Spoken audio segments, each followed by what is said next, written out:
seja dada a Ele. Nós estamos, pela graça e misericórdia do nosso Deus, finalizando a série de reflexão. Eu confio em Deus.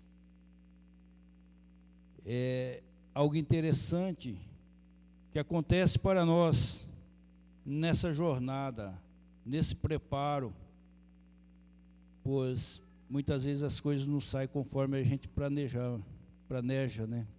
Mas Deus que sabe todas as coisas, Deus que sabe o nosso deitar, Deus que conhece o nosso levantar, o que falamos, o que procedemos, que venha a ser para a glória do nosso Deus.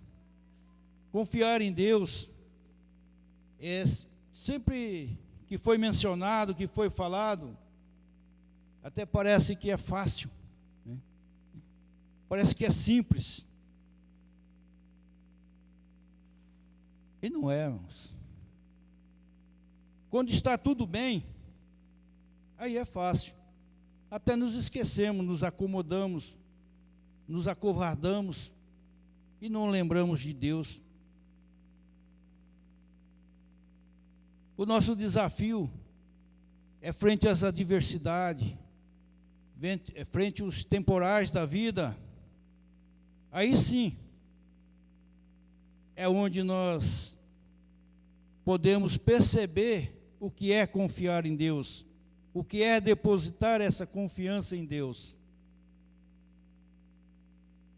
E essa foi a proposta da IAP da Vila Helena, o momento de reflexão aos domingos a respeito da confiança em Deus, independente das previsões ou planejamentos, entendendo que sempre vale a pena confiar em Deus.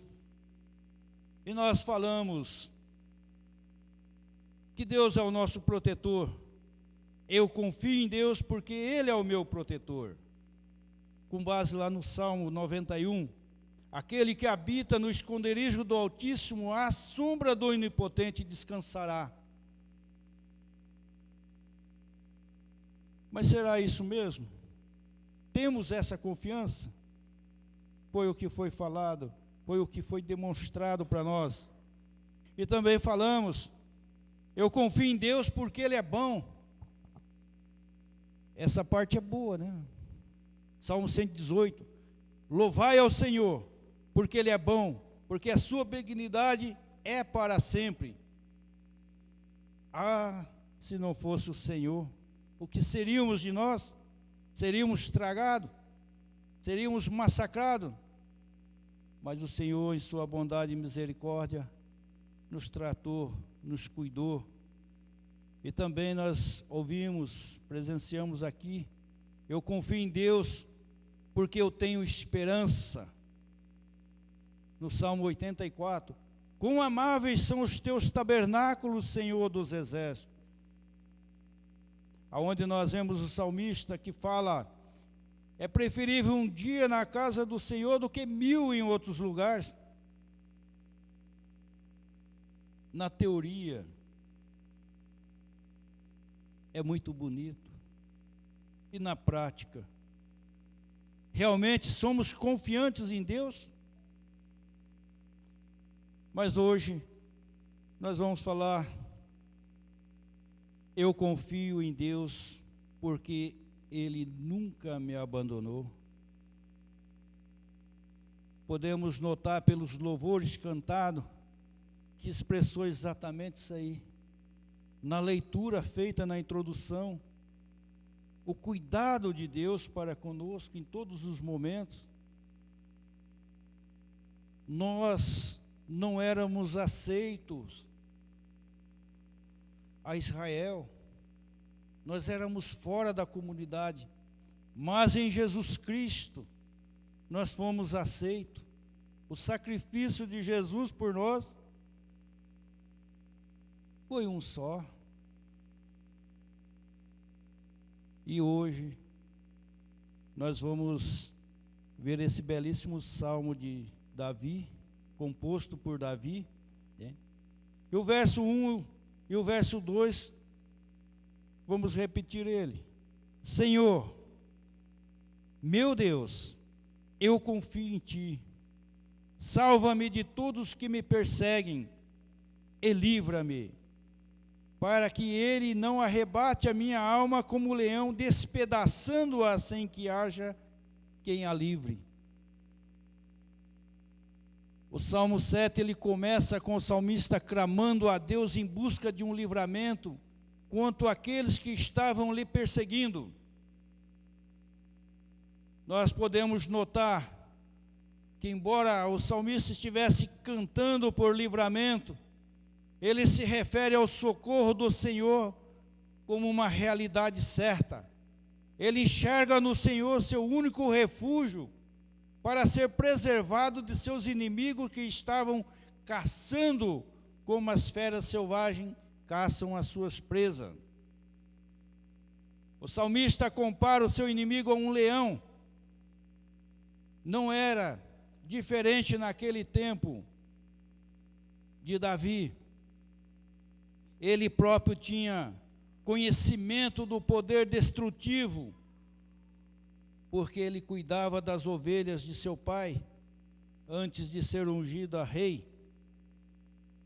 E nós temos, em 1 Samuel 17, o versículo 34 a 37, aonde nos relata uma conversa de Davi com Saul, onde ele fala que pegou um leão pela barba e matou, e também uma ursa que veio ao seu encontro, por lhe estar matando as ovelhas do seu pai que ele cuidava. A figura de um animal selvagem e violento é usado na Bíblia para simbolizar o ataque cruel de um inimigo do servo de Deus. Nós temos várias referências na Bíblia. Salmo 10, versículo 9, Salmo 17, versículo 12, Salmo 22, versículo 13 a 21, Isaías 5, 29, Naum 2, versículo 1 a 12, são algo que a gente podemos comparar como é considerado o inimigo de Deus, como fera, como leão. No versículo 3 e 5, Senhor, meu Deus, se eu fiz isto, se há perversidade nas minhas mãos, se paguei com mal aqueles que tinham paz comigo, antes livrei ao que me oprimia sem causa. Persiga o inimigo a minha alma e alcance-a.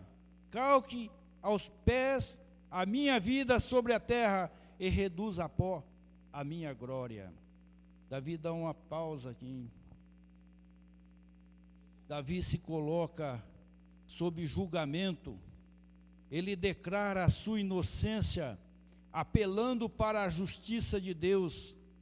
Ele pede para que o Senhor analise sua conduta e verifique se ele é culpado das acusações que estavam levantando contra ele.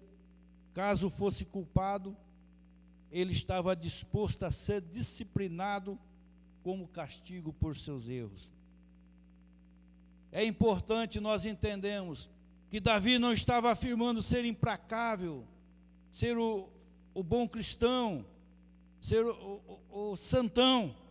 Na verdade, o salmista estava apenas declarando inocência no que dizia respeito às falsas acusações que estavam sendo levantadas contra ele. E nós podemos passar por isso, que são aqueles vendavais na nossa vida, são aqueles altos e baixos, mas como servos de Deus devemos confiar no Senhor, porque Ele nunca nos abandonou, sempre está cuidando de nós.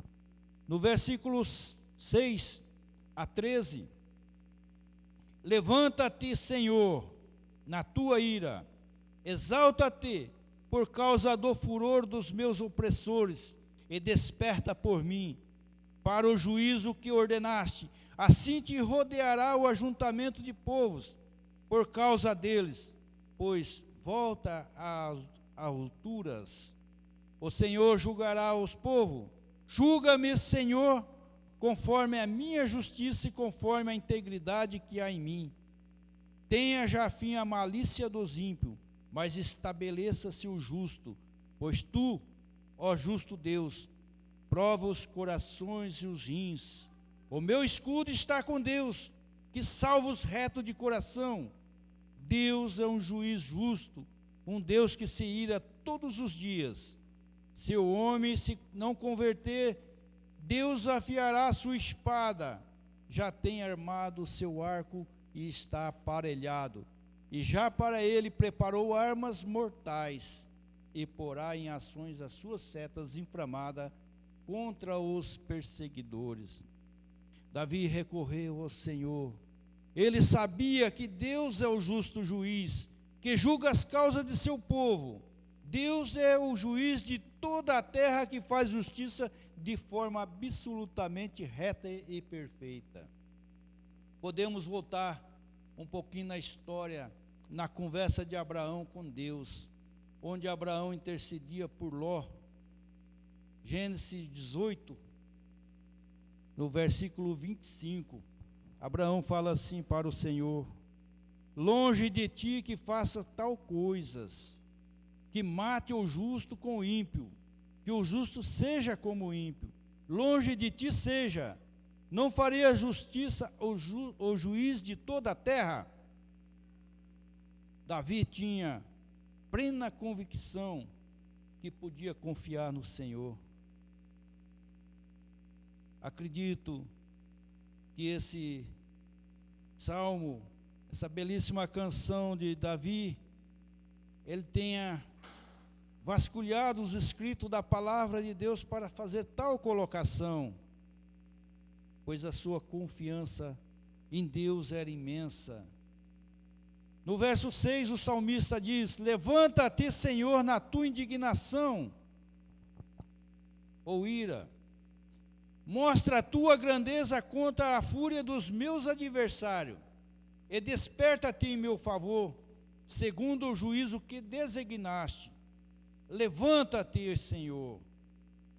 Nada mais é que um tipo de grito de guerra que indicava a presença de Deus lutando por seu povo.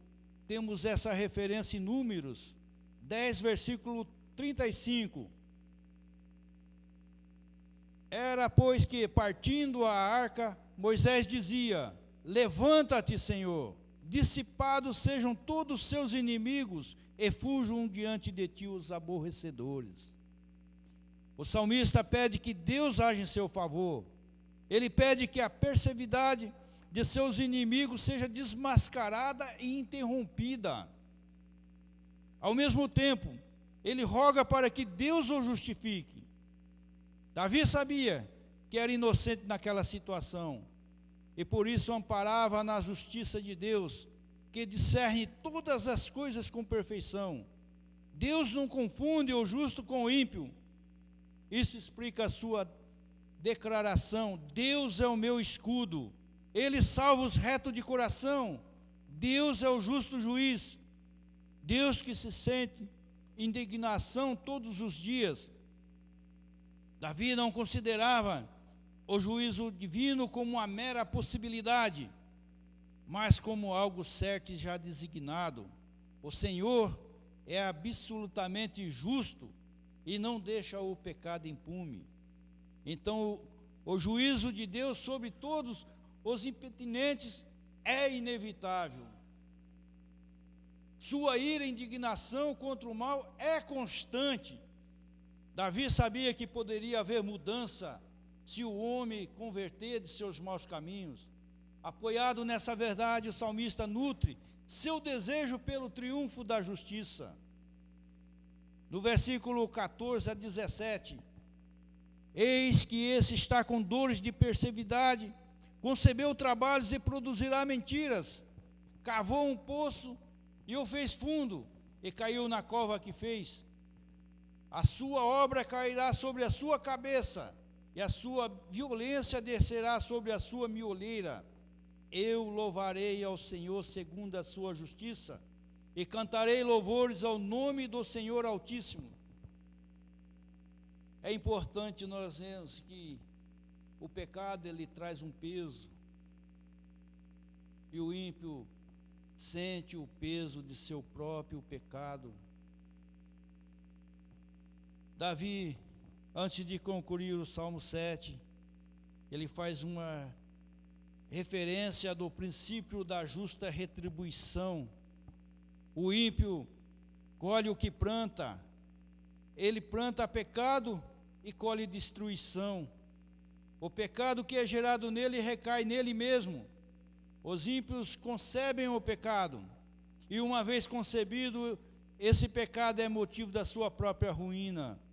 Por isso o salmista observa que o ímpio cai na cova que ele mesmo cavou, e que recebe sobre sua própria cabeça o resultado de sua malícia e violência.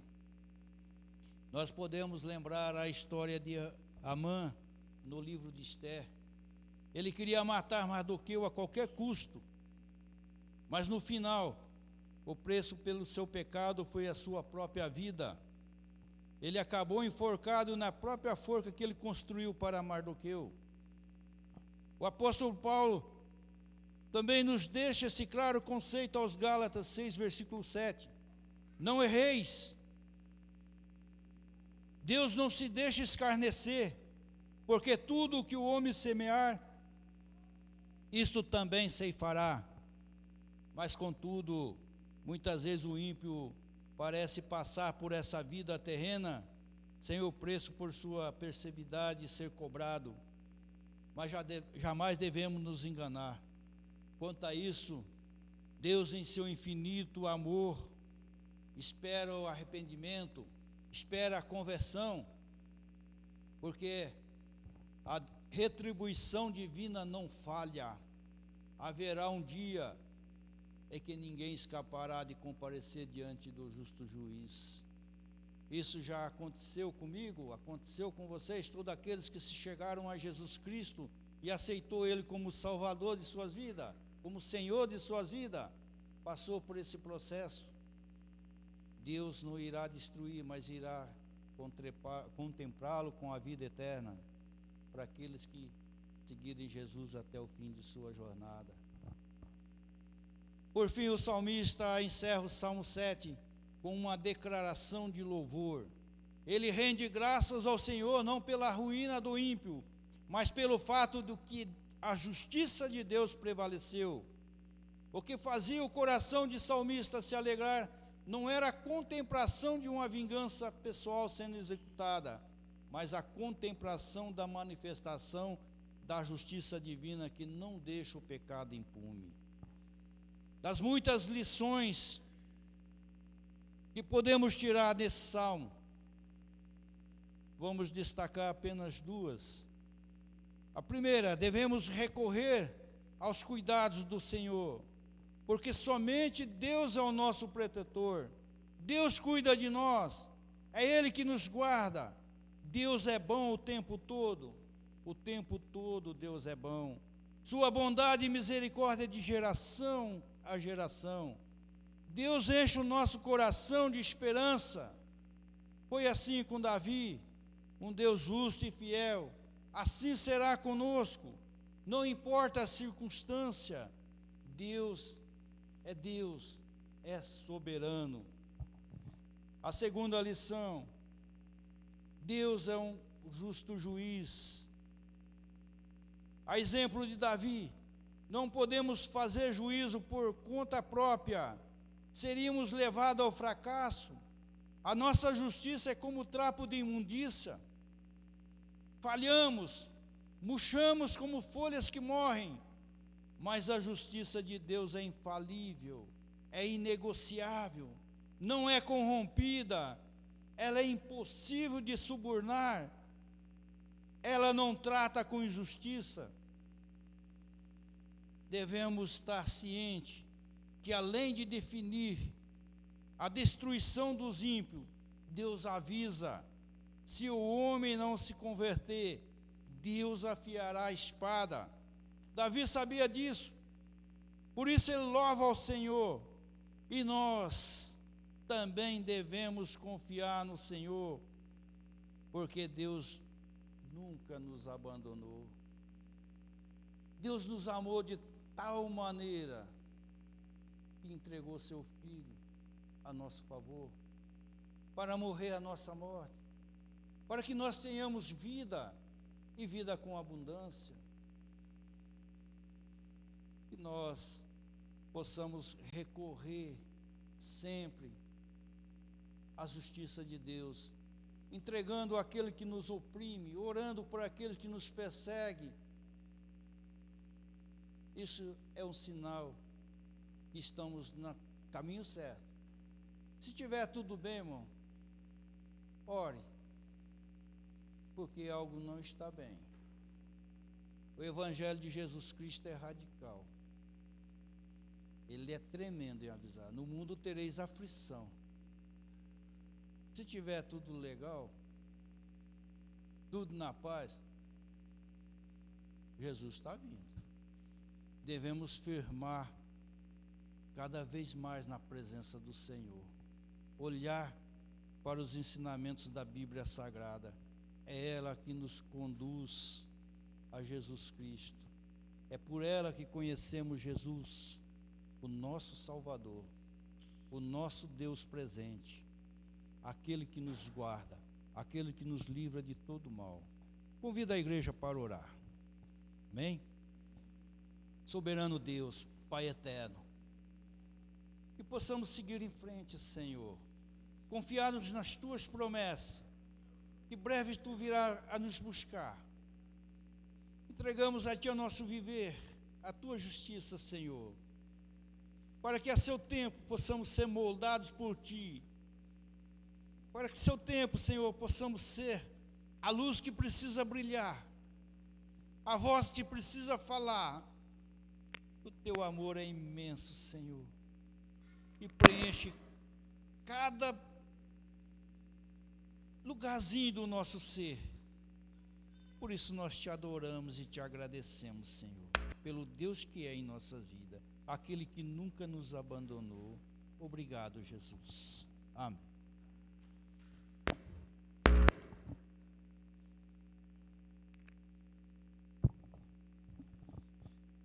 Irmãos, nós vamos orar mais uma vez, de joelhos agora. Mas, ao pensar aqui no que o presbítero estava nos ensinando, através desse texto do Salmo 7, eu fiquei pensando que quando a gente olha para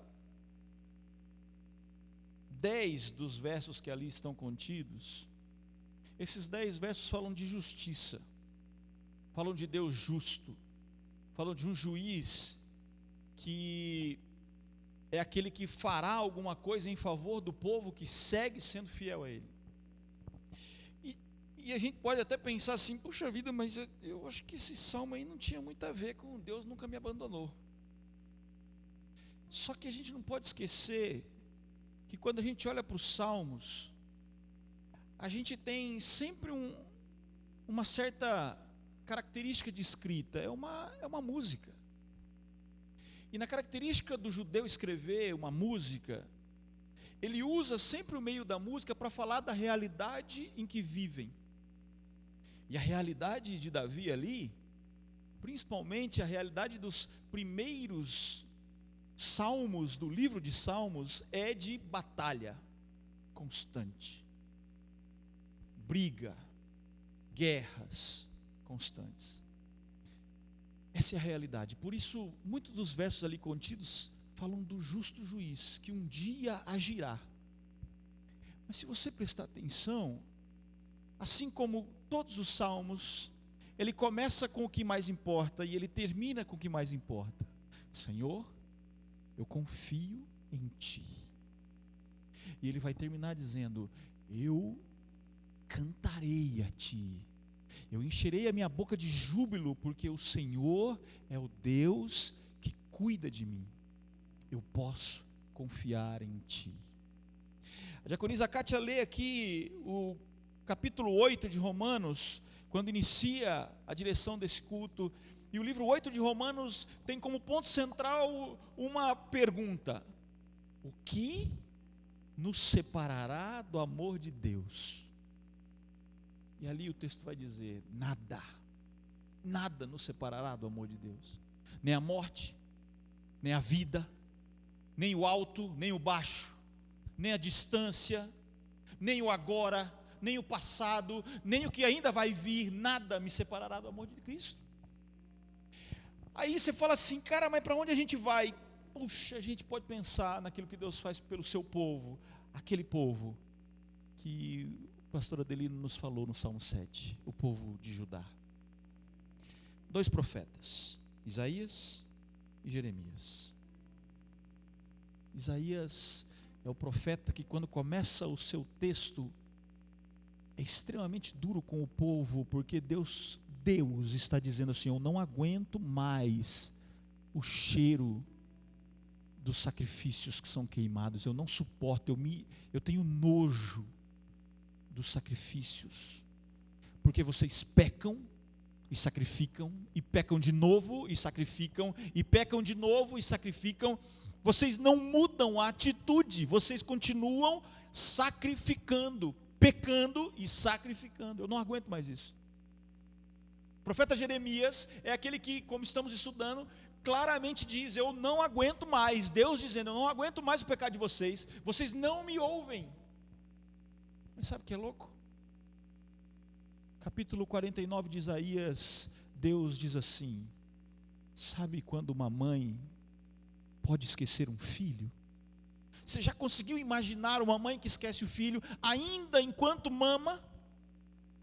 Então eu quero dizer para vocês, a mãe pode se esquecer, mas eu jamais me esquecerei de vocês. Jeremias vai dizer assim, apesar dessa realidade, Deus vai falar através de Jeremias: sabe o que eu tenho de pensamento para vocês? Eu tenho pensamentos de paz e não de mal, para dar a vocês o fim que vocês nem imaginam. Por isso me busquem, que vocês me encontrarão. Deus, apesar do povo, nunca o abandonou. Deus, apesar do pecado do povo, nunca o abandonou. Deus, apesar da injustiça do povo, nunca o abandonou. E isso é realidade para nós hoje. Apesar de mim, irmão Sérgio, Deus nunca me abandonou. Apesar do pastor Adelino, Deus nunca o abandonou. Apesar de nós, Deus nunca nos abandonou. Por isso eu posso confiar nele.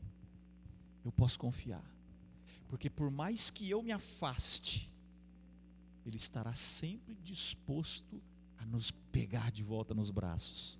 Que a gente nunca esqueça isso em nome de Jesus. Que a gente nunca se deixe esquecer disso. Deus olha para mim e olha para você nas maiores misérias da nossa vida, nos piores momentos da nossa vida, nos melhores momentos da nossa vida. Ele está em tudo, basta a gente aceitá-lo naquele lugar, naquele momento, aonde estivermos, para a glória dele, em nome de Jesus. Que eu e você nunca esqueçamos isso, que a palavra dita aqui, ensinada para nós no Salmo 7, encontre morada em nossos corações. Nós vamos dobrar os nossos joelhos, como sempre fazemos, nós nos prostramos diante do Deus que cremos. Se você tiver algo a dizer para Ele, se você tiver algo a pedir, se você precisar fortalecer no seu coração essa verdade, que Ele nunca nos abandonou, fale com Ele agora: Senhor, eu tenho pensado que o Senhor me abandonou, eu tenho pensado que estou sozinho, Senhor. Mas a Tua palavra hoje me diz que eu não estou sozinho. Me faça ver, me faça enxergar, me faça sentir que eu não estou sozinho, eu preciso disso. Diga isso para Ele, abra o seu coração para Ele, em nome de Jesus. Se você precisar receber oração com imposição de mãos, venha à frente, nós vamos orar com você. Mas caso contrário, todos os joelhos dobrados, em nome de Jesus.